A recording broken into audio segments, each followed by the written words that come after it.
I just remember dragging myself out of bed and I was like, this is crazy, because I was eating so healthy, doing all the right things. I literally was just dragging myself out of bed to work, doing work, and then going to training, dragging myself through that, and then I couldn't sleep. That's the crazy thing about it as well. I was so tired all the time, but then I couldn't sleep. It's just cortisol's high, and so you've got this tired and wired paradox where you're so tired but you can't sleep. That's a really clear sign of cortisol not functioning the way it should. Hello and welcome to PCOS Explained, formerly the PCOS Nutritionist Podcast.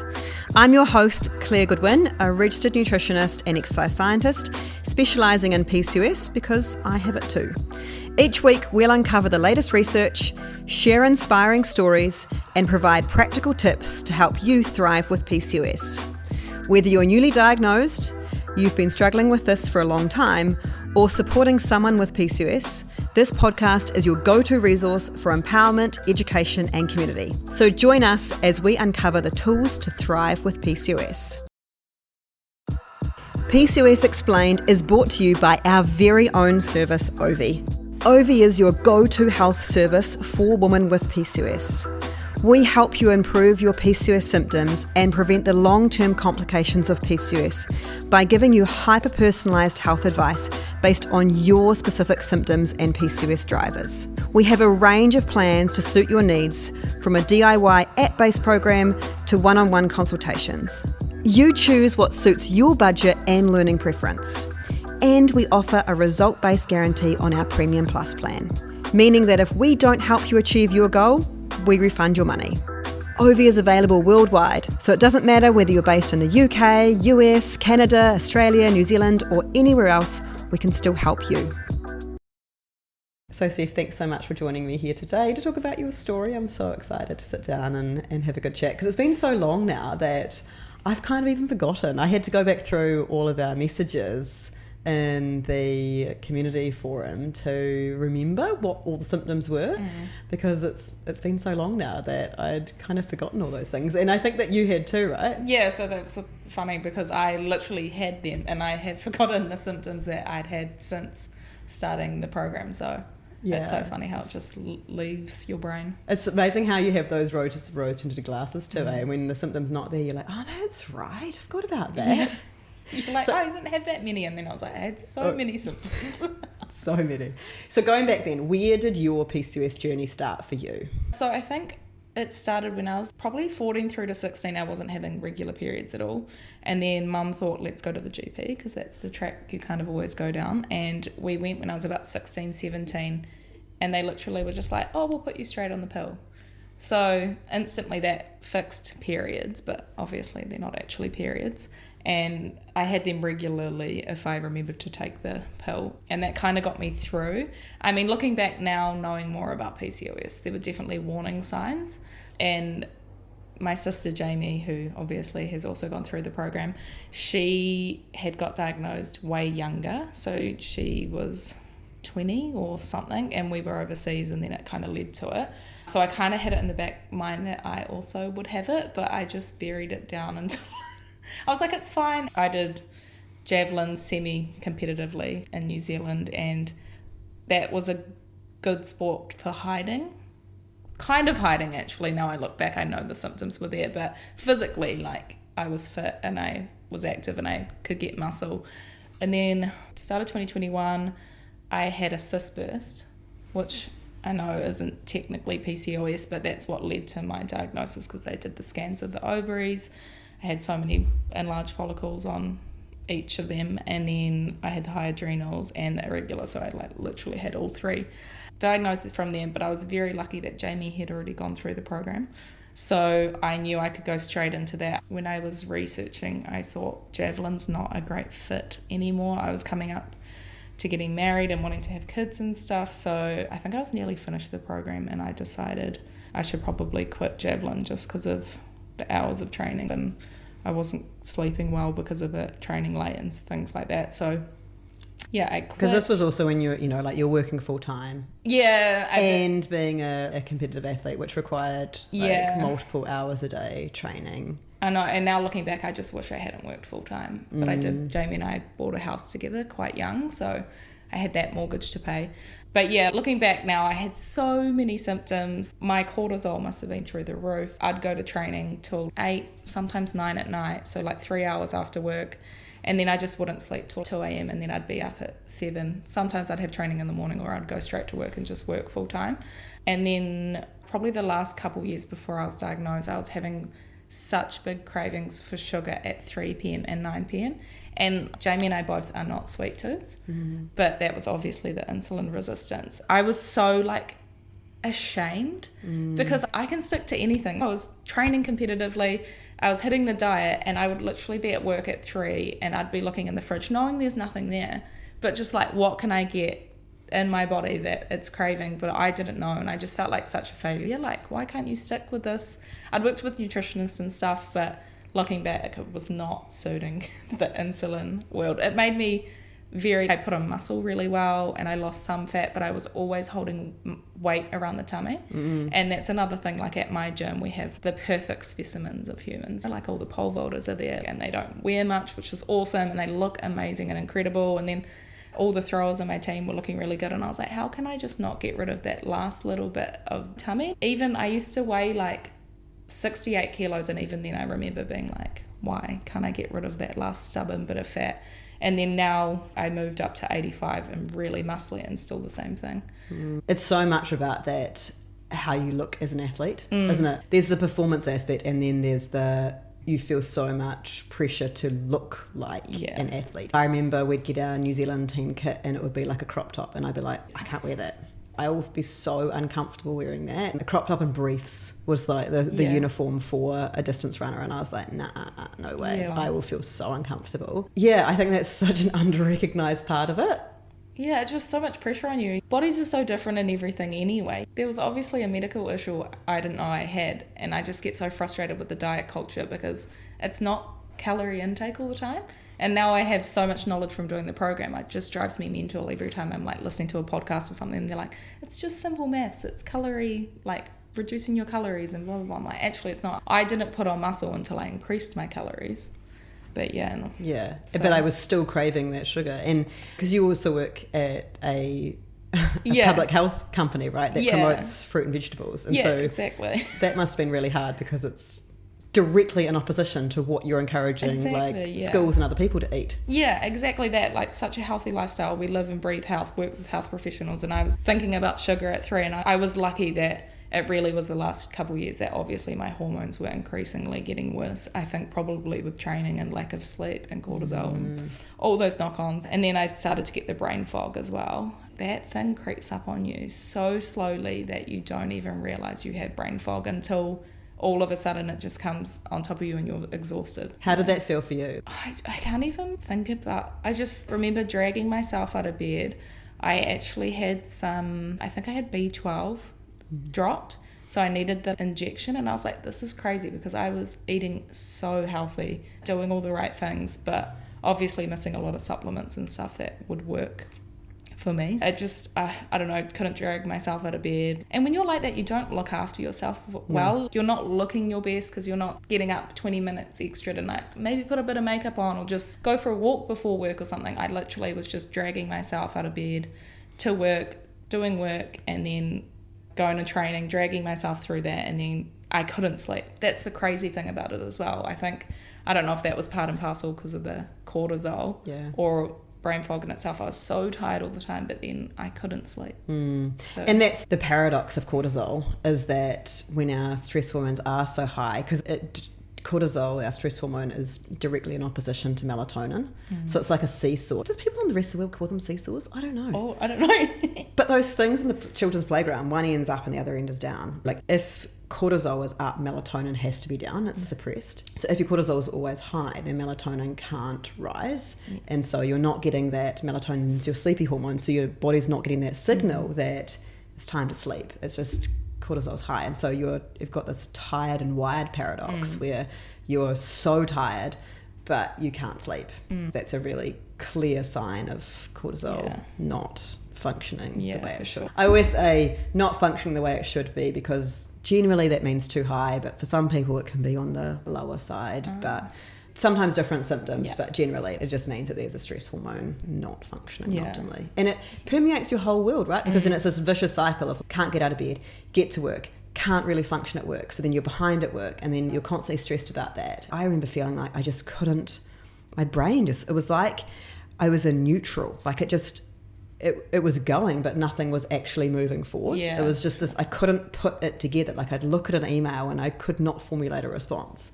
I definitely felt like that at certain stages. I think having the brain fog made me way more anxious as well. And then it's such a knock on, because I'd be doing things and carefully checking them. So they'd take longer just to make sure I was getting things right as well. And even now, like after having a child, I have way more brain focus, even though I am not sleeping great. But yeah, you can look after yourself in other ways if you know what the issue is. But obviously I just slowly went into that like phase and brain fog and cortisol, and I just didn't even know I was there. And I mean, in New Zealand, if you go to the GP, they're not going to tell you. They'll check the basic bloods and then that's about it. Totally. And that's the problem with cortisol, is that like our doctors are looking for the extreme ends of cortisol. They're looking for Addison's disease and Cushing's syndrome, which are like the extreme ends of too high or too low cortisol. And if you're anywhere in the middle, it's deemed normal. Yeah, I know Jamie and I have both been tested for Cushing's. Yeah. So.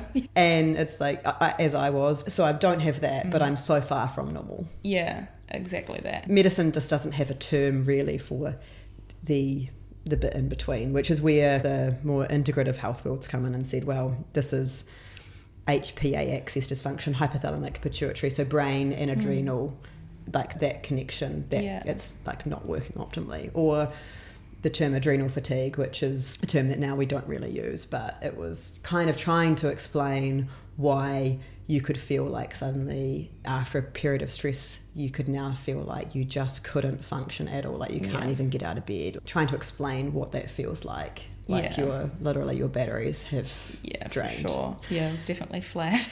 Yeah, but then you were kind of the other way as well. You were feeling that flat, but then you were also having that like tired and wired. Yeah, definitely tired and wired. Looking back now, that was my teenage years. Like I would go to school tired because I'd be having like a creative burst and painting at night till 2 a.m. or reading books or writing. That was when it must have just been my melatonin was affected so badly by my cortisol. It was just hitting at the wrong time, so I was always late to school and stuff. Because were you an athlete then as well? When did you start I started javelin? at 15. One of my teachers saw that I could throw far in javelin at athletics day, so she was like, come to training with me. So she was really cool. That's awesome. Yeah, and maybe because of that, but I think also puberty wasn't kind to me. I think that's the start of all the hormone imbalances and stuff. And then the pill near the end of that just did not help at all. Yeah. In what way? What symptoms did you see from that? Before I was even diagnosed, and I think this is probably why I had the cyst burst, was at least a year before that, I'd asked to come off because I was getting flat and my sex drive had dropped. And I knew my testosterone probably had dropped. And I think by that stage I was also listening to your podcasts because Jamie was thinking about doing the program, or it was around when she was doing it. So I decided to take myself off the pill, and that part came right like within 2 months. Because even though like I said to my doctor, I'm going to come off, can you test my testosterone? Yeah, it's low. Okay, I'm going to come off the pill. And they were like, no, we don't think it'll affect it in that way. And I was just like, by this stage I'd heard so much, I felt guilty that I was still on the pill in a way that I knew so much about what was good and what was bad, and the pill maybe is masking a lot of things for me personally. So I was like, I should probably come off and wean off that and see where my body is at. So yeah, that year was a bit of a roller coaster of coming into all the PCOS symptoms more. Did you get a backlash of symptoms when you came off the pill? Yeah, so like heavy periods, which I'd never had. I feel bad saying this, but I just don't get period cramps. So sorry for everyone who gets awful cramps, which is, Jamie has really bad periods and mine have just, they've always been a breeze, but at that stage they were really heavy, and then they were so irregular. My periods were like, well, they weren't periods before, but after coming off the pill they were like, I think they went up to 80 days, because I was looking back at apps and I was like, oh my god, they were so out of whack. And I was like, I knew my periods were irregular before the pill, but they were, as an adult I would have thought that they might have settled after like being a teenager, you know. I lost hair as well. I swear I lost like half the hair I had. Wow. Which I'd always been told, like, you've got curly, cute hair. I think it's like Dad's Māori side that I've got it. Everyone's like, I'm so jealous of how thick your hair is. And then I'd get annoyed by my hair. I don't know if you know, because you've got curly, thick hair as well. And you're like, who wants this much hair? Oh, I used to get my hair thinned. Yeah. Back in like the late 90s noughties, not the noughties, the hair thin. Yeah, and the eyebrows. I used to go to the hairdresser and get my hair thinned. That's crazy, eh?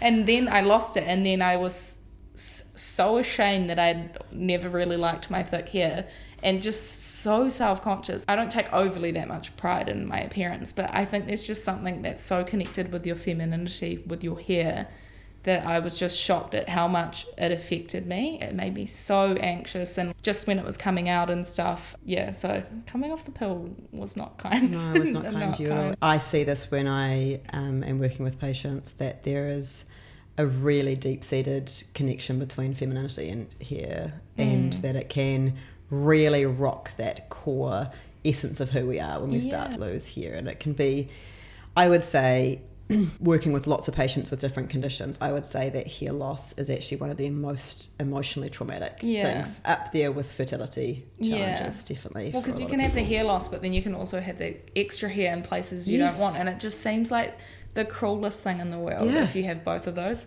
Like, I've been lucky and I don't have the extra hair too much, although I do have like the thinning of the eyebrows.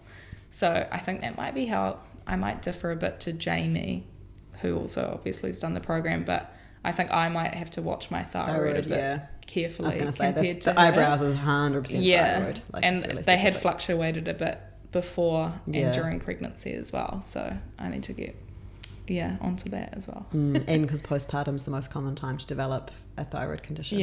Or any kind of postpartum, and then also around like perimenopause and menopause. Like basically anything where like quite traumatic, and when your hormones are like basically remodeling, which is in those phases. Was there anything else, like, so did you get any of the other PCOS symptoms, the acne or any of those symptoms? No, I was really lucky with acne. I had a bit when I was a teenager, but like the odd spot. Not too bad. Like a little bit of extra hair, probably like around my chest area, and then like a couple skin tags through my 20s. So it's mostly like the irregular periods, the stubborn abdominal belly fat, and then the fatigue and the tiredness, the sugar cravings. Yeah, that started to hit extreme, I guess, as I came off the pill and the hormones went completely haywire. And then the irregular periods was really starting to worry with me, because I'd been with my partner for 10 years and we were getting married soon, and then I knew I'd always been desperate for children and kept putting it off for javelin. So coming into the program was a good time, because I think it was like a few months after I'd got married, and annoyingly never knew I was having my last throw because of lockdowns in New Zealand. And then Nationals was meant to be 2 weeks before the wedding, or 3 weeks, and we went into a lockdown the last time I ever threw that afternoon, and then they rescheduled it onto my wedding day. So never got to have my last. I'm saying that I could go back, but the body's not what it used to be.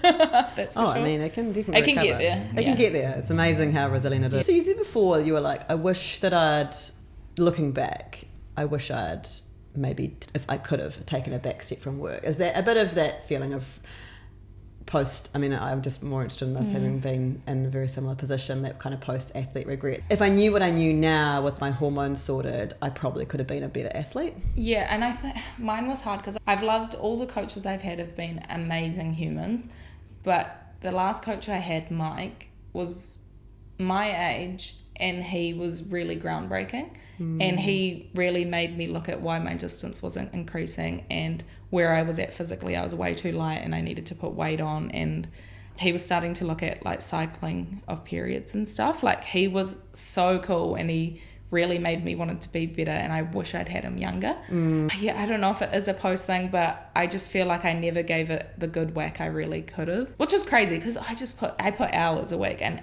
it's not a sport that is much money in it, so you're bleeding your money into it as well. But I think that's why. But then who knows, if I hadn't worked so much, my hormones probably would have been a bit better too. But it is the reality of it, right? That in a sport and in a country that it's not funded, you do have to work as well. And unfortunately, probably only the very, very genetically gifted people then don't get the ramifications of that. Yeah. Like in terms of that, they can tolerate maybe Yeah. more stress, or they don't have that underlying insulin resistance or something like Yeah, that for they're sure. not fighting against it. Yeah, I think it's quite unlucky for those of us that Yeah, and just weren't kind of genetically, but I mean maybe as well, like we were genetically handed the card of that higher testosterone and being able to put on muscle mass. And actually maybe what I would love to see athletes is what they're doing now, where they are more working with their hormones rather than just shoving them straight on the pill. Yeah. And actually going, sweet, you've got more testosterone than the average female. Brilliant, let's harness that. Yeah. Rather than putting you on a pill that suppresses that. Yeah, exactly. Which is what yours was, because obviously we saw your testosterone go up once you'd come off the pill. Yeah, and that's exactly what my last coach was like, Mike. He was just like, that's awesome. This is the best thing for PCOS. Is doing, you've got testosterone, you're strong as, so let's hit the gym. I remember saying when he was starting doing the cycling of the periods, he was like, oh, where are you at in your cycle? And I was like, oh, I just got my period. He's like, sweet, let's go hard. And I was like, what? It seems so backwards in my mind, because it's before I knew like how the luteal and follicular phase and stuff worked. And probably at that time you were like, yeah, I just had my period, but I'm not going to get another one for another 80 days because I'm like, that's not regular. Because also too, it's like helping people like Mike, who is like, oh yeah, I understand it in a perfect period context, but in one that's like super irregular like PCOS. How do we manage training for that?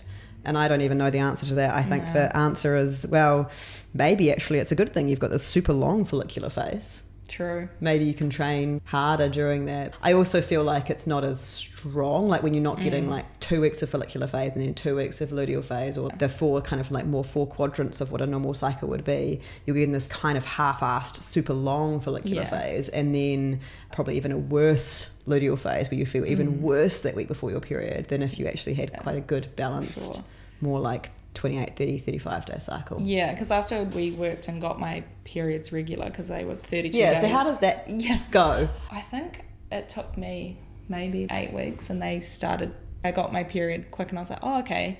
And then, 8 weeks, and then by the end, they were just 32 days, 32 days, 32 days. Because I remember contacting you and being like, when do you think I'll be ready to start trying? And I wasn't sure if my luteal phase was long enough, so I'd sent through a couple cycles, and you were like, no, that's sweet. You've had, I think it was like, I'd had 3 months bang on like 31, 32 days, and you were like, you can start trying. And I was like, I'm ready. I was really shocked it had turned around so fast, and I thought I was so ready to have kids, and then I was like, oh my God, I can start this month, you know? I was like, I might push it to next month just to get mentally ready. Especially when it's been like 80 days, you're thinking like, oh, it's so far off. Yeah. And you didn't even have to wait those 3 months. It was just because you were like, whoa, okay, now I've actually got these. Yeah. You can try anytime, but like for you it was more kind of being mentally ready. Yeah, for sure. And I'm a bit of a perfectionist, so I think I wanted that to be right before I did start trying. So then we started trying, and it took about 3 months, and I did get pregnant, but then I had that early miscarriage, and that's when I went down trying to get micronized progesterone, which was impossible. I went to 4 doctors or something just because I could see. It's how I knew I was going to have a miscarriage, right? Because we were like, you were kindly contacting me, and I remember you were one of the first persons to ring me when I knew I was going to have a miscarriage. So thank you very much for that. It was a really hard time at the time, but I had got the bloods and the HCG and stuff, pregnant, and then I saw that wasn't doubling, and I also got my progesterone that had dropped from like, I can't even remember the numbers now, but I think it was like 40 to like in the lower teens, and I knew there was that number, and I just really wanted to get micronized progesterone, and it was just impossible. So unfortunately had the miscarriage in October and had a month off just to get over it and grieve. I find that it was so hard to get your mind over a miscarriage, because you're so sad and upset so early, and you don't feel like you can compare to women that have, like later ones, but you also, like, if it was my friend or someone, I would have been a lot more kind. It was not a good time, but it took me a while, and so you sort of felt like you didn't deserve sympathy because it was so early. You're like, or like not that much sympathy. I was like, it was early, but then it was like, I don't know, because it's so hard when you hear you're pregnant, you instantly go to when your due date is, and then like, oh, it'll be in this month, and then that'll be, that star sign or whatever, and you do all that math, and then I think I had like a week, and then I started to realize that I didn't feel pregnant, which I didn't know what it felt like, but in my mind I didn't. And compared to my second pregnancy, it was a lot different. So now I was like, that definitely wasn't a viable egg. I don't even know if it was a progesterone thing for me. I think it was just, something that it just was never really meant to be. But it didn't feel like that at the time. Yeah. God, it's so hard. Even if you know rationally, it's like, oh, well, you know, miscarriage in many cases is a protective mechanism, that if it isn't viable, then it doesn't want you to go through 9 months of all of the energy of putting into this baby that's not going to survive in the outside world. But your brain doesn't work rationally like that, and thank God it doesn't. Like, thank God we do have emotions, and we have, you know, we have all of that, because that's the part that makes us human and empathetic, is having those thoughts and feelings. Sure. But it is hard, isn't it, when you're like, oh, that kind of like deserving of the grief. You don't even tell people, because I didn't tell people I was pregnant, because you're meant to wait till 12 weeks or whatever, because like too right. But then I ended up telling just my mum and my sister initially, and obviously my partner knew. I don't know, now it seems so far and beyond, and it doesn't affect me emotionally. I guess now that I've got a child, I'm very lucky that way. I kind of just hid it from people, not hid it just to hide it, but I just didn't think I needed the attention or sympathy, because I was just like, oh, it's fine, I can just cope, you know. But after that, so that was like the October, you have a month off, and then we got pregnant. I think it must have been the February after that, and then that was way different, like instantly nauseous, and that just did not go away until 21, 23 weeks, which was cool, because you're like, oh, this makes me feel secure, like more secure. And I was like, 12 weeks, when they say it like can dissipate, I was like, okay, I don't know if I'm feeling so stoked with the nausea and knowing this pregnancy's holding, you know. Yeah, wow, 21 weeks, 23 weeks is quite a long time. It felt like eternity. I felt like I would never forget it. And I haven't forgotten it, but now I'm like, it's totally worth it. But at the time I was like, oh my God, this is awful. Yeah. And really interesting that you got it immediately, because a lot of people don't get it until like 8 weeks or so. Oh, it was like, I think I was like 5 weeks pregnant. Wow. And I was just like, holy, my body obviously just doesn't like HCG or something. But then interesting that it wasn't that hyperemesis which lasts the entire time. It did go at 21 weeks. Such an interesting... I know, because I wasn't vomiting. People are like, oh, you're not vomiting. And I was like, I honestly would rather vomit and get it out of the way, because if you vomit, you feel better. Which sounds so messed up, but at least you get a reprieve for a certain amount of time. And that killed me, having the nausea, because I couldn't take all the supplements. I couldn't even drink water. And going from the program where it was so easy to eat healthy and your body loved it, to feeling like you're failing in a way, because literally you can only stomach what you can stomach at that point. I just remember every day trying something healthy. I'm like, surely there'll be something, and just vomiting up things and just being like, okay, we're just gonna have to go to dried Vogels and just whatever you can eat. I ate a lot of mandarins. Dried toast, I remember I lived off that really grainy bread here in New Zealand. It's called Venetti or something like that, like paleo bread, which is basically like lots of nuts and seeds and some like lots of fibre, that and like some vintage cheddar cheese, because that is sharpness that worked really well for me. But I always tell my patients, I'm like, it's survival time. First trimester, it's just survival. It's just about like, let's make the best choice we can where possible, but often it's not in our control. Our bodies will decide that for us. It's like, again, survival. Dry toast is not going to make you, it's very, very, very, very, very unlikely to give you food-borne illnesses. So it's going to prioritize that, whereas eggs, more likely. So the likelihood of you being able to eat eggs during first trimester, very low. Very low. Zero for me, for sure. Yes, same. And I think because of that, it was like I felt like I wasn't doing that, but I was also had in my mind about the gestational diabetes, and because I had done the insulin assay, which was so hard to get in New Zealand, but we got there in the end, thanks for the help. So I knew my insulin, obviously, like definitely diagnosed with high insulin, and then we'd brought that down because I could feel the changes. And that's what I loved about the program. You're like, oh, this is quite a change in the morning. But after doing that breakfast change, if you're insulin resistant, I feel like those cravings instantly went. And I was just so relieved. I was like, oh, I'm not crazy. So these are those 3 p.m. ones where you'd be searching the fridge at the office. Yeah, the healthy office as well. It was never good. Oh, yeah. There's a dairy like too close and I never went there. But I was like, in my mind, I was like, there is a dairy there, which is, what do you call that? Like a convenience store. Yeah. So, I had the insulin in my mind, but then obviously I did the gestational diabetes test and it was sweet. Yeah. I think it was like slightly more than when I'd tested before I was pregnant. So not the high one, like after I'd done the program for a bit. So yeah. Yeah, and that's normal because your insulin increases during pregnancy. It's how it gets nutrients to the baby. It's just that point of, okay, yes, it does increase, but for people that didn't know that they were insulin resistant going into pregnancy, they then don't know to manage that, and then it's like, oh wow, okay, suddenly it's way too high. Yeah. And we've got gestational diabetes.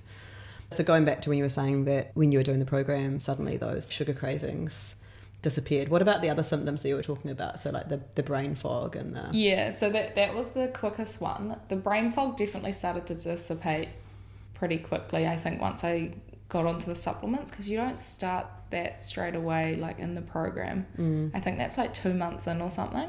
And I think after I was a couple months, I was like, oh, I've like definitely got more energy in the morning, and yeah, it wasn't so hard to get out of bed, and I could definitely focus better. Did that also line up maybe with when your sleep changed? When did that happen? The sleep hygiene was probably the hardest, or not the hardest. I actually didn't find it that hard, but it took longer for me. I don't know if my cortisol was just that out of whack, or it took me a while, I guess, once I stopped training as well, because even if I train now after like work or at night after my son's asleep, I get a little bit of endorphins and I struggle to get to sleep.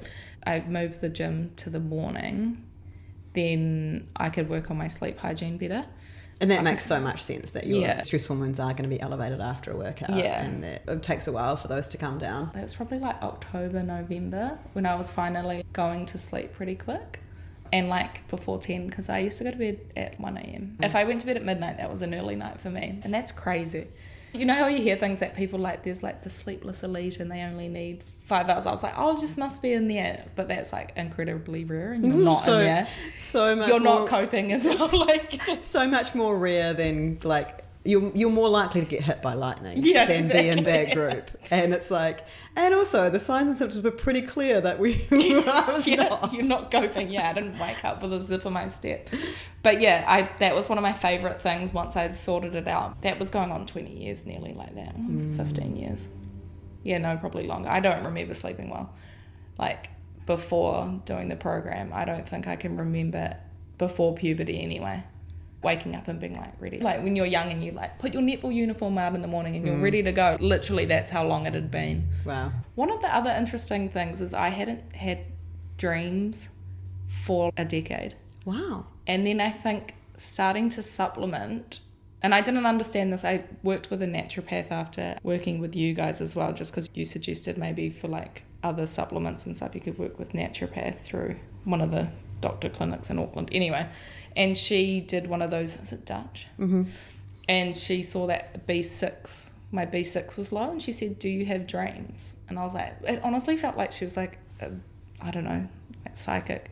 But I was like, I've only just started, and it was literally within 3 months of having dreams again. Because I remember being like, it's so crazy, I just don't dream anymore. But I knew I used to dream, like when I was a teenager and stuff, but I just had stopped. And she said that's because your B6 was really low. And then once I'd started like doing supplements and prenatals and stuff, I started to dream again. So amazing. Like a weird, crazy knock on of that. Yeah, I used to be in bed by 10 after I fixed my sleep. B6 is so important in that stress response, right? Like when we have high stress hormones, we're going to be burning through, because vitamins and minerals are all like they're like cofactors in every reaction in our body. So I think of it like, imagine our body as like a massive toy car factory, right? And so to make a toy car, you need like the chassis, the base, the wheels, the actual shell of the car, you need the windows, you need the steering wheel, like all of those things are part of that manufacturing process of getting that out.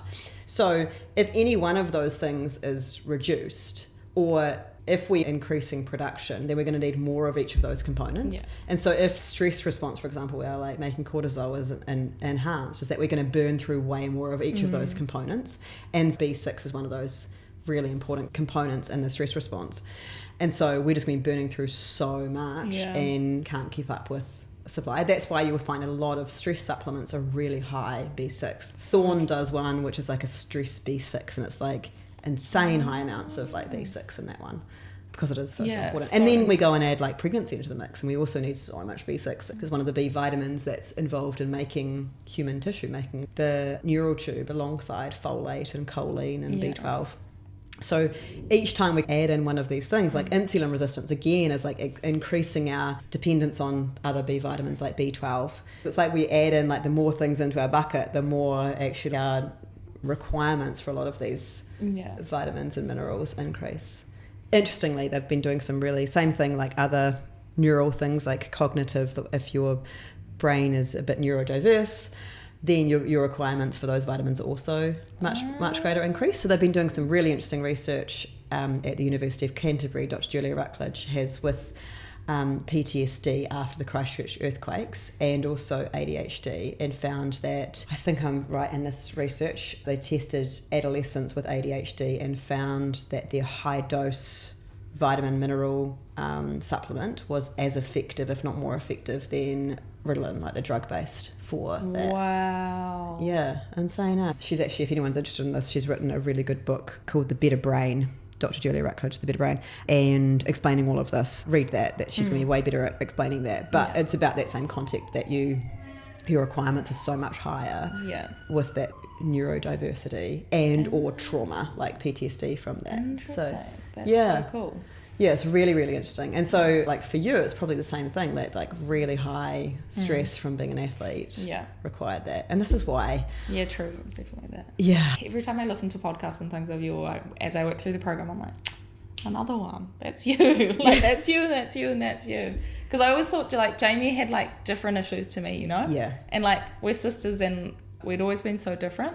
So I was like, oh yeah, but yours are like that, but then mine are like this, and I can kind of, you know, hide it all under the rug until I couldn't hide it under the rug. Jamie's were probably a lot more visible in terms of like weight gain, whereas yours, although you were saying it was like, yes, there was that like abdominal, like belly fat, the extra, but it certainly wasn't the same as Jamie's experience with weight gain, right? It was more the top 2% type thing, that last like 5%, whereas Jamie's was a lot more. So when things are less visible, they're a lot easier to hide. Jamie did Camp America and I went the second year she did it, and I was 22, I think, and you're at camp for about 3 months or something, and on American food, which was not fantastic at camp, but they did have salads and thing, and I'd kind of go in between. Anyway, I was there for 3 months. I literally put on 12 kilos. Wow. And I dropped the pill because I was like, I don't need to worry about contraceptive or anything overseas. Like, my partner was back in New Zealand.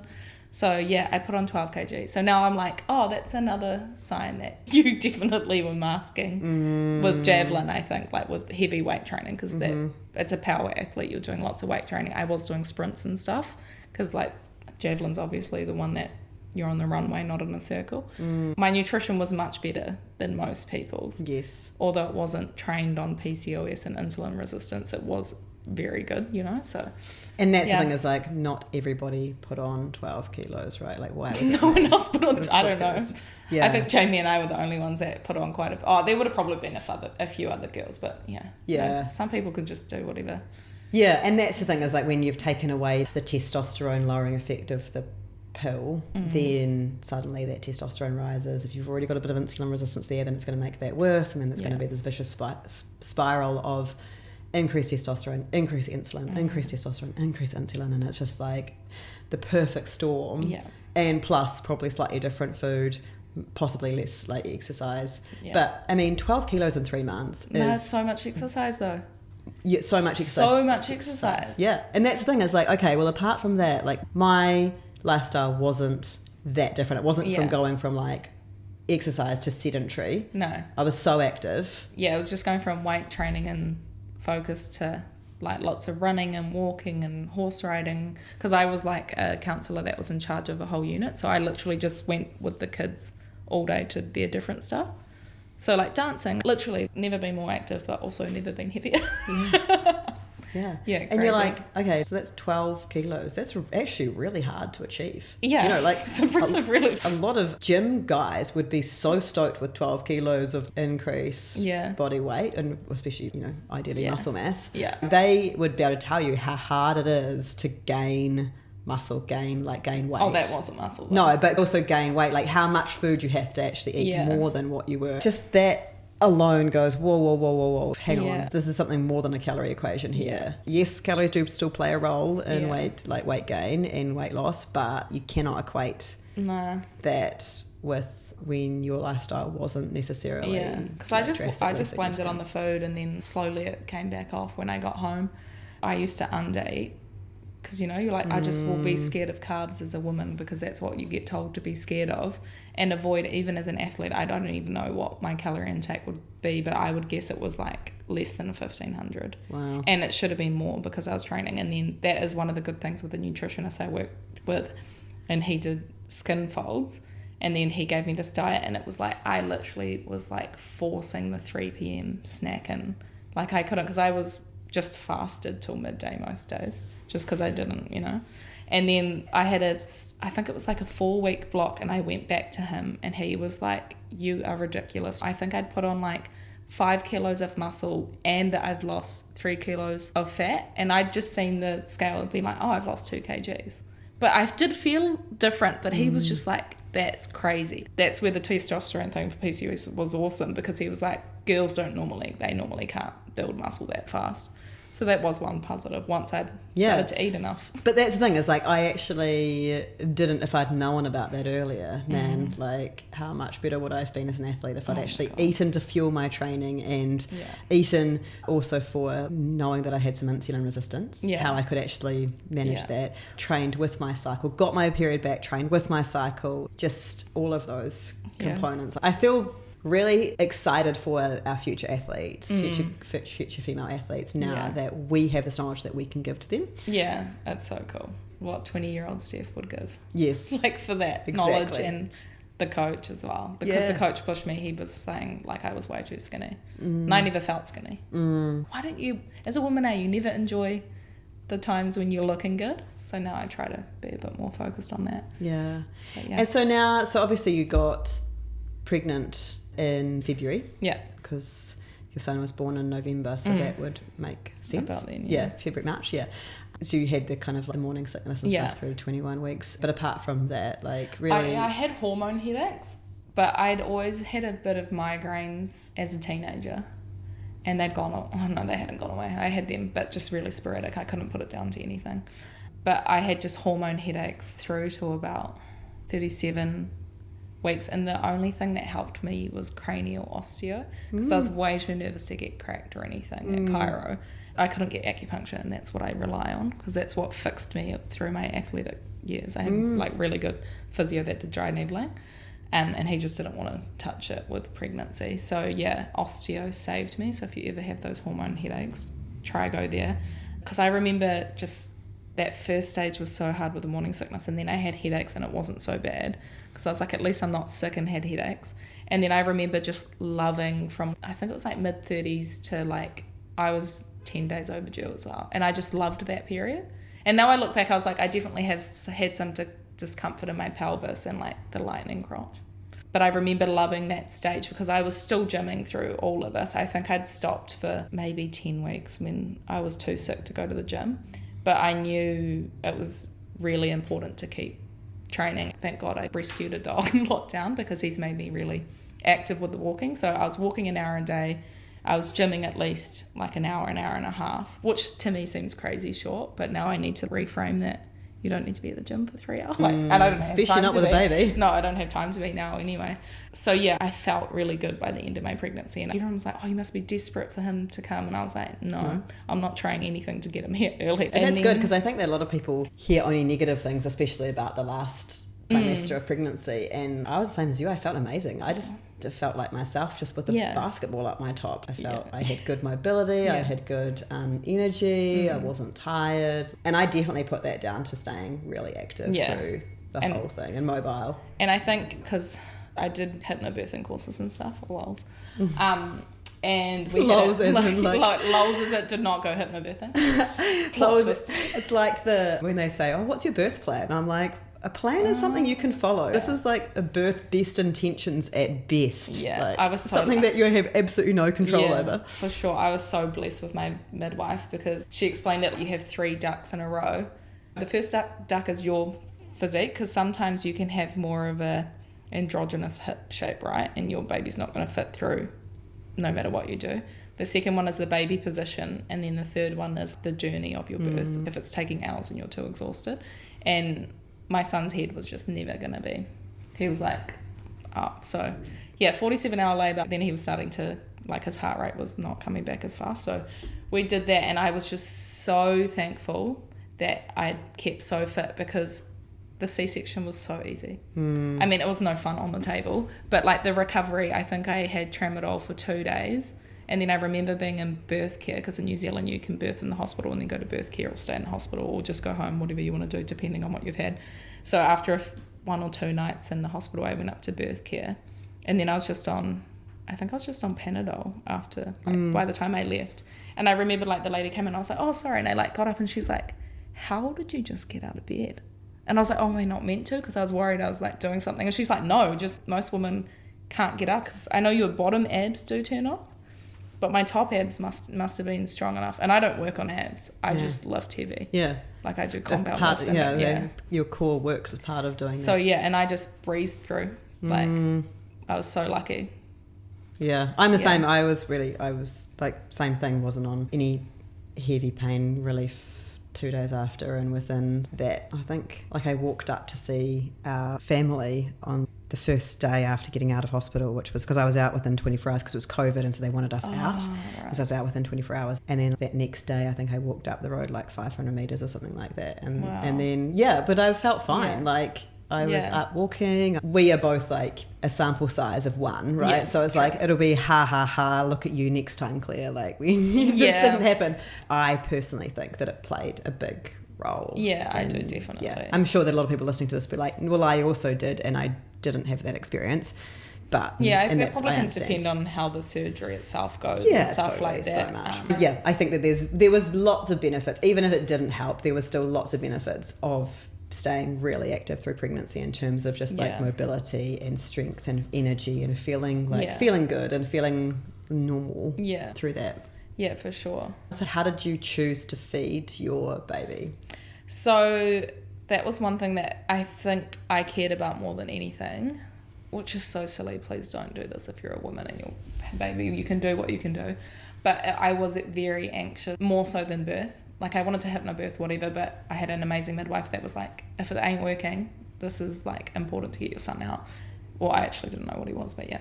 So I always wanted to breastfeed. I really hoped I could, and I'd listened to your podcast about breastfeeding. I got a little bit relieved because I knew my breasts had gotten bigger. Like, I'd had stretch marks on my breasts, and they got at least a size, if not 2 sizes bigger.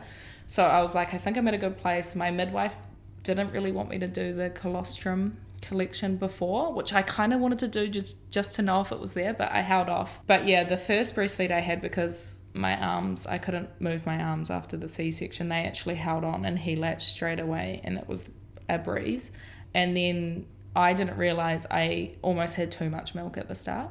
So, like, at birth care, they were like, oh, you're like over, like, you've got a lot going on. And I was like, oh, okay, that's awesome. I was so relieved. I remember the day 3 baby. Oh my God, you know, when they never sleep. I don't know. Mace just did not sleep that night, and he was just projectile vomiting, because I was just like, am I not meant to feed him like the whole time if he's crying, because you couldn't settle him? I just remember seeing how much milk was in there, and I was like, oh, this is crazy. But I have been so blessed with the breastfeeding thing. One thing I would suggest to other women is, I don't know if it's in other countries, but in New Zealand, in the hospitals and at birth care, they're a bit behind on positioning. And I did a lactation consultant in the January, and she was literally like, the best latch your baby can do is just let him find it. Because you know how they like make, I don't know if you were the same, like you line him up and make sure that he's like this and then this and this, and it didn't feel as good to me until I went through lactation consultant, and he latched on like a dream after that. And yeah, I've had the odd milk bleed, like the blister on the end of your nipple, and I think that was from before the latch was amazing from his end, because it reoccurs in the same spot. But I had the typical engorgement that you can get in discomfort if they sleep a little bit longer than they normally do. But I think from 6 months I haven't really had that. I literally just, you can still feel when they're heavy and you've got milk, but he hasn't had any formula at all. I had, like I said, my midwife was amazing, and she got me to express 1 bottle a day before he was 2 weeks old, like around 2 weeks maybe. So he's been a dream on the bottle as well, because she wanted me to get enough sleep, and she said either go to bed at 7 when he goes, or my partner wanted to do the 5 a.m. feed, which was fine for me because I'm not the greatest morning person. Yeah, I just expressed when I woke up, and Gia would have done the bottle at like, he would have grabbed Mace at like 5 a.m. So yeah, he's always had a bottle, which I think is so important to just get some freedom and some sleep at that stage. That's such great advice. Yeah. I think that's really good. So you would do like, your schedule was like you'd do a 7 p.m. feed and then probably an 11 Oh, p.m. I was waking up through the night. Yeah. But I think I'd do, the last feed I would do, it would be about 3 a.m. and then he'd normally wake up at 5 or 6 a.m. But Gia started waking him up at 5 just so he didn't wake up and wake me up because I'm a light sleeper anyway. So he would grab Mace at 5, feed him and put him back to sleep so I could get like a decent chunk until 7 or 8. I don't know, there's something about getting 4 hours in a block as a mum that seems like such little time, but I don't know, you must get like a deeper sleep or something. Totally. Like that deep sleep must come in, or the REM or something recovery wise happens. So yeah, we did that for ages until he started sleeping a bit better, although he's not the greatest sleeper now. So he had a bottle a day, and then now he's a year and nearly a month old, and I went back to work 2 months ago nearly. I feed him before I leave in the morning, and then I express it like 11 or midday, and then on the way home. So twice, and I get 180 mils Wow. at 11, and then I stop it at 120 on the way home, just because we just do 120 bottles. But I probably need to, I'm hoping he's going to self-wean those day feeds soon so I can have a bit more freedom, because pumping is no fun. If you don't want to pump, just drop it, don't feel guilty. It's no fun to feel like a cow, you know. But yeah, I'm so lucky with the breastfeeding, and with him as well, like on the bottle or the boob, he's been the champ. Yeah. I think you're right. I think that's really good advice from your midwife, is just to be like, just the best thing for most women's mental health. Like, I mean, not all, you can choose what you do, but if you're feeling like this, if you're listening to this and you're like, man, I'm in that stage of just feeling so like I can't get any time away from them, I'm so exhausted, then getting your partner to do a feed. Like, we would do exactly the same from when Floss was born. Scott would always do the 4 a.m. feed, and so it meant that I could do the 1 a.m. feed, so I'd do like the 11 and then the 1, and then I would be able to sleep all the way through until 7 a.m. Maybe I'd have to, I mean, I didn't have great supply, so I didn't need to, but in the early stages I was trying to pump more regularly, and so I would still wake up and pump, but it was like just so much quicker being able to wake up, 5 minutes of a pump. Like, you can just literally put the milk on your side table nightstand, because it doesn't need to go in the fridge for that short amount of time, and then sleep all the way through until 7. And it just made so much difference. Like, I was able to function because I was back at work when she was 3 weeks old, so God, I don't know. like I was actually able to function because I had that, whereas if I didn't, I definitely wouldn't have been able to function. I think my lucky stars that I had the midwife that I did, because I know a lot of mums, so we had mum group with babies all similar between 8 weeks born, and lots of them didn't try to do a bottle, and after 6 weeks I think it's kind of can be really hard to get them to take a bottle. So I don't know what advice, I'm not a medical person, but it really helped that we started that bottle, and just mentally very protective of your mental health at that stage. Because so many people just do, it's so overwhelming. I remember thinking the first few weeks, I was like, I'm never going to be able to go anywhere by myself again.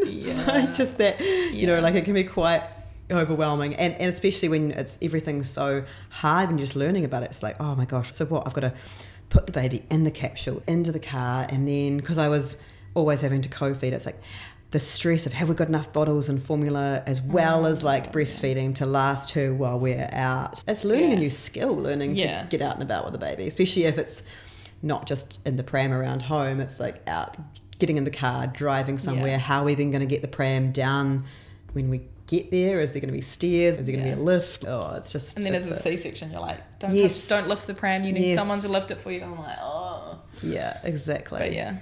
But it's a lot. And so if you can have a bit of sleep to help with that, I think that things don't get on top of you as much. They don't seem as big, I think, if you're more prepared for the day.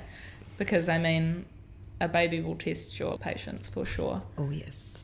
And I think you get the hormones for it. Well, I was lucky enough to be pretty chill. But, there's stages that I've literally just put him in the cot when he's been screaming and tapped out with my partner and been like, you have to go in, which is hard to do when they're crying, but sometimes you've got to preserve your mental state. Yeah, exactly. Yeah. And so you were saying that you didn't have any of the red flags. You had breast development during pregnancy. You didn't have like tubular or wide set breasts. Like there was no but that got flags. in my mind. I was like, do I? Yeah. But then I was like, I googled and I was like, I don't think so. Yeah, it is hard. You can see there's often like pictures of breast shapes. So there's like tubular or wide set, and that can give you a bit of an idea about whether you might have. Again, it's just a red flag. It doesn't necessarily mean that you will have any supply issues, but it can be just something to think about. That then if you do intend to breastfeed and you are trying and it's just not, you don't seem to be getting as much milk, especially, you know, baby's really unsettled, the baby's losing weight, then it's like, okay, cool, there could be a supply thing here. And it could be a supply thing that then doesn't respond to demand, because that's, I don't know about you, but that is what we got taught at our antenatal class before birth. Was I remember our antenatal delivery person, midwife, said that there's only like 2% of the world's population that can't breastfeed. And I was like, okay, yeah, but what about low supply? And she was like, well, that doesn't exist because it's just a supply and demand thing. And I didn't say anything. I was like, okay, I'll talk to you about this after, because I didn't want to be like the know-it-all, like, yes, there is. But yeah, it was interesting. I talked to her about after class, and she was like, oh, wow, I had no idea. So I sent her all the research, and she was like, oh my gosh, I had no idea. Because she was like, no, it's literally, that doesn't exist. It's just then the demand's not there. So that's when we have to use like pumping, and that's why you'll often get told if you have low supply, and it is a good thing to try it and see pumping on the hour every hour for a few days or a week, which is awful, but it is a good test to see, well, then does that increase supply? And after that, if that doesn't increase supply, then it's like, okay, well, it's very likely then that you don't actually have the mammary tissue here to supply that. And that's where, if you look at the tubular breast or the wide set breast, that can be because of the mammary glands. I think it's that they sit in the middle, and so that's why if you've got wide set or tubular, that there's just not that tissue development there. We've got lots of other podcasts dedicated just to low supply, but that was why there was that connection between the breast shape. And so that's where kind of no matter like what you do, you may not be able to get as much as what you or your baby needs, and therefore you might need to look at some other co-feeding mechanisms like formula or donated breast milk. But I think that's also the really important thing, because so many people just feel so guilty or blame themselves if that they haven't tried hard enough. I know. And like that lady, like you're almost like, can you send a retraction out to any woman you've said this, because they're going to be so hard on themselves now. Not that she knew, but oh my God, those poor people. But I think the one red flag, I thought it was a red flag, and I don't think it was, but I never had big breasts, and like my mum has big breasts and my sister had bigger breasts, and I was quite flat chested, but I also bench pressed like my body weight, you know. So I think that was in my mind, that I was like, well, I never really got the puberty hit of like the boobs changed a little bit, but I think I was A cup or nothing. But then once the pregnancy started, my boobs did develop, so I was like, oh, okay, it doesn't actually matter the size as much. No, and that's where it doesn't matter about size, and often people like with large breasts will have trouble breastfeeding, and again it can be about that mammary tissue where it actually is, as opposed to just like the other breast tissue. So it's interesting that has nothing to do with it, but it's more like, as we said, during pregnancy, if you have developed more, then that can be a really good sign. Like not having to change your bra, like I wore the same bra the entire way through pregnancy, and that's where I knew, I was like, I know that this is a bit of a red flag. My obstetrician, she'd had a surrogate child. Oh, wow. And so, it was really interesting, because I said that to her, and she was like, about that I hadn't had any breast development. She was like, yeah, you're right, that is a red flag. We're going to link you up with a lactation consultant. She's like, I'm going to link you up with my one that I use, because I had a surrogate baby, and so therefore I didn't actually get any of the pregnancy hormones, and I breastfed leading up to her child's birth, was she was pumping on schedule to mimic. If you stimulate the breast, you can stimulate the prolactin hormone that then stimulates milk supply. This is how they used to do it in the old days with wet nurses. Oh my God, yeah, because I always just thought they would have had their own kid and just kept breastfeeding. Yeah, and some of them would have, but also some of them were like not, but it was that they used to, they probably used a baby they definitely didn't have pumps back then, but either manually hand or another baby would suckle. So it might be being fed by someone else, but they'd suckle to stimulate that, so that then that other person could become a wet nurse as well. That's so crazy. Yeah, but it's super cool that they can do that now with with surrogates. But yeah, so I was quite lucky that she was like, yeah, you're right, that is a red flag, we'll link you up with that person and then get you on. And if you don't, then if your supply is low, we could try like domperidone, which is the drug, and some ideas there. But at least as well as kind of that validation that she was like, yeah, you're right, you're not going crazy, this is something to think about. For sure. So that was that. But how's kind of postpartum been, apart from like the breastfeeding? Because a lot of people either have a good experience or they get a real severe backlash. I know my cortisol's not great. My son's not the best sleeper. Like, he's still up 3 times a night, so if he wakes up before midnight, I don't refeed him. My partner puts him back down. But I think that I've got a bit of cortisol knock on. I was a bit hard on myself, like diet wise and stuff, because I just don't have the time to be as organized. So we found, like, I've just made sure I always did the breakfast, because I was like, that's one of the first things you do in the program for insulin resistance. So I always get the breakfast in, and then we make a double dinner, because we're not great at organizing the weekends and meal prepping. But I was like, if we make a big dinner, then we both have a healthy lunch, and then I need to get my dinners earlier is like my next thing. So I'm just very slowly trying to, like, kind of how the program works, how you do one thing at a time to not overwhelm myself, because I am quite tired now that I'm back working. But yeah, so I've made sure I've always done that, and then the lunch, and now the dinner. And then also I've just started back at the gym about a month ago. I can't believe it took me that long, because I lived at the gym. But I don't know if I was not overwhelmed. It's just, you seem to just, like, the weeks go so fast and you've not done anything. I mean, I'm lucky because I have my dog, so he's kept me, like, I've been walking an hour a day. But yeah, so I think I need to work on, and saying that, I need to work on my sleep hygiene a bit better. But it's pretty good. I just read a lot now. I don't really watch too much TV. But yeah. But in terms of symptoms and stuff, you haven't had a massive, like, backlash of symptoms? Sometimes I struggle to sleep, but it's normally now I'm back at the gym, I've gone to the gym after, because, like, I can sleep so much easier now, 1, being tired, and 2, like, my cortisol's nowhere near as bad as it ever was before. I'm not sure about my hair. I haven't had a hair drop, but, like, with pregnancy, you have all the cool little really awesome flyaways everywhere that grow back. So I'm waiting to see about that. Yeah, I've kept a bit of weight around my tummy, and maybe 4 months ago I started to crave sugar again, and I was like, you need to nip this in the bud with, like, your diet. So I got stricter on myself, and then that dropped pretty quick, like it always does. But when you say stricter on yourself, like, we are 100% the 80-20 lifestyle. Yeah, I know that you and sure, Jamie call it the 20% days. You're like, this is definitely a 20% day. Yeah, for sure. We've had a few of those. Yeah, so I think I'm now in a really good place that I was. I'm trying to think back. I mean, you're just so tired. I remember trying to keep every day in my brain with your newborn and your baby, and it just flies out the window. But no, I've not been too bad, and I think it's because I've kept up the major ones, because there's, like, a lot of different things you could do with the program, but I kind of just put them in a hierarchy system and did the major ones for me. And I stayed on the prenatal, which I think was quite important. And I had a month that I didn't, and I started to drop in energy, and I was like, I need to get back on that, because I couldn't get it off iHerb or something. So yeah, there was a bit of a lag. The things that are easy to do, like the supplements, are easy. Well, not easy. I mean, it sounds easy, but it's, if you get in the schedule, it can be like before bed, in the morning. Totally. I think that's it, is that having those few non-negotiables that can stay with you regardless of how your life changes. Because, like, you've been doing this now for 2 years, and so these things, you have been able to keep those habits of what makes a real difference. So what food changes make a difference to you. You know that the sleep's crucial for but you didn't have much control over that. You still don't, but you can prioritize it where you can. Like, okay, I know that doing that bottle in first, like, basically within the first 2 weeks of him being born was going to be important to me, because I know when I have good, like, at least kind of that 4 or 5 hours block of sleep, I'm then more likely going to make good food changes. I'm actually going to have the energy to go out and go for a walk. I'm going to have the energy to be a engaged parent, right? Like, I think that's the big thing. And then I know that if I continue with my prenatal, then I'm like, I have more energy. You've seen that. I also saw the same thing. My prenatal went out of stock, and I had about a month without it. It was even a week. I know it's within a week, the difference.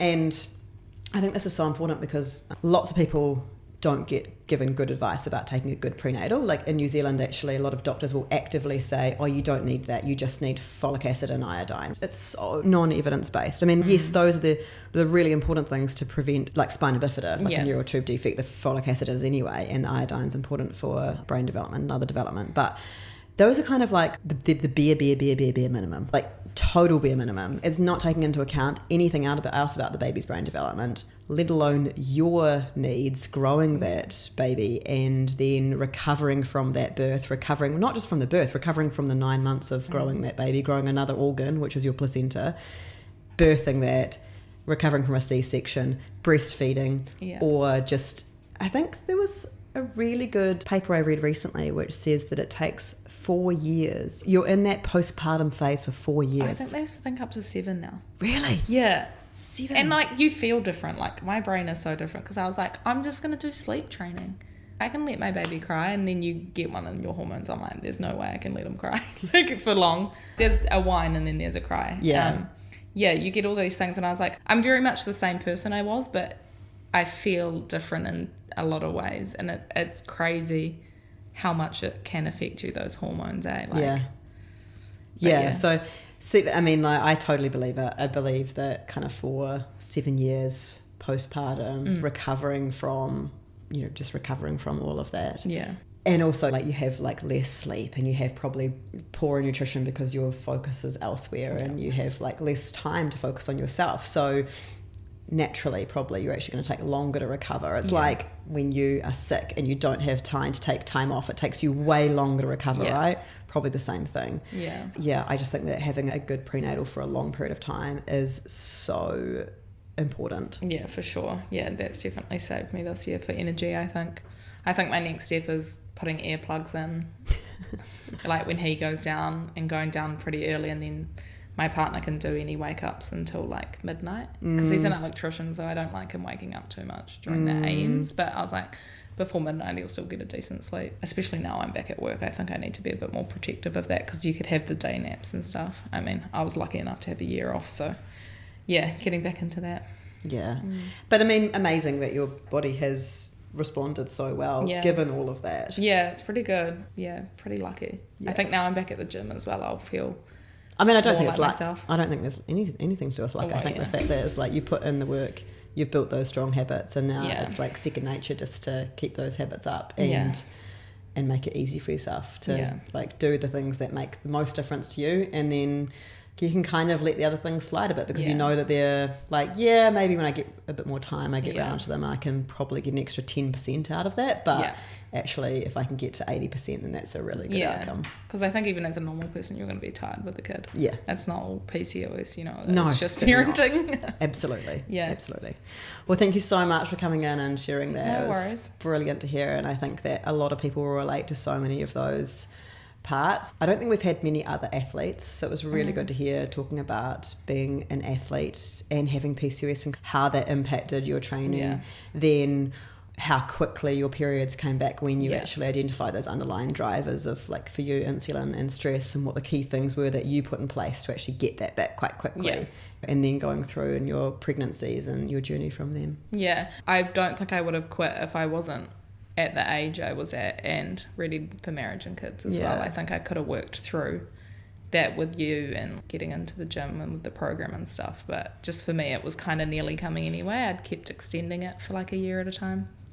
And any advice that you would give 20-year-old Steph, apart from the athlete stuff which we talked about, but anything else for a non-athlete? I think just stop avoiding things you perceive as problems, because you always feel so much better when you get into it. And I think health is wealth, and the empowerment I got out of doing the program was amazing, and you feel so much better for knowing, and you feel like you're in the driving seat, and that's kind of the very first step of the program, is that why, right? And really delving deep down into that. And for me, I think I'd left it there, because then there's always a backup plan, like you can kind of try these little things, and if they don't work, you can really delve in. But I think it's really scary to take that step almost, but it's so empowering, and it gives you so much control over your life. So for 20-year-old Steph, I'd just say get in there, bite the bullet, explore as much, and just do anything that kind of makes you scared. You only get your 20s once, and you want to make them